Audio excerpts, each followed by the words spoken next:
kuburan nih kalau malam Jumat tuh banyak yang ngaji lah ini ngalah. Kampung ini mana sepi gue. Assalamualaikum. Waalaikumsalam. Yang baik, Bang. Iya kan. Ya tadi nyatin kampung ini ngapa sepi amat udah kayak kober. Biasa malam Jumat begini, apa orang-orang pada nih nggak tahu gue.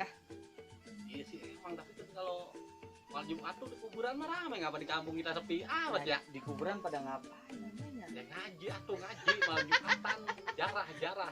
Bisa we lu ngaji. Bisa sih dikit mah nggak banyak. Coba Kak sama Mbak mah bisa. Aba.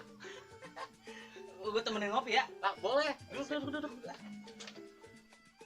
Gua denger lu kemarin dapat diris apa ya? Katanya cair. Ya mending gue bangkrut. Yo, Aku bisa bangkrut. apaan calonnya banyak banget. Calo.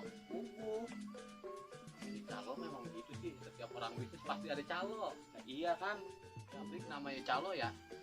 Di mana-mana lagi kalau orang bisnis pasti ada namanya calo mah. Motan, gue cuma bisnis tanah sepengki. Calonnya pengen buset ngejibun. Dapat apa gua? Budu buneng. Itu bang bisnis tanah sepengki itu calo pengen gerubuk. Gugup. Loh. Lu coba itu. Coba buat nguruk tai kucing. Itu di calo.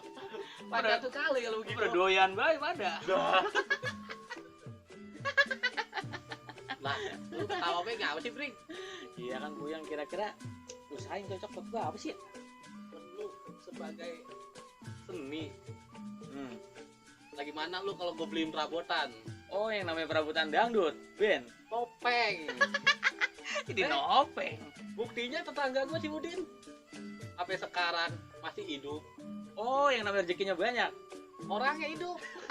Itu buktinya barusan lewat bawa karung. Lo bawa karung. Mau kemana? Mau ngerongsok. Kesenian topeng mah harus kita budayakan, Jo. Emang kalau bukan kita siapa lagi? Ya sih emang. Kalau bukan anak-anak muda kita siapa lagi? Betul. Emang kudu bagus topeng. Bagaimana kalau kita jalanin usaha nopeng ini?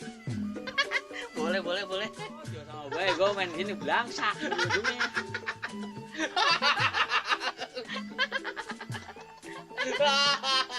Roy.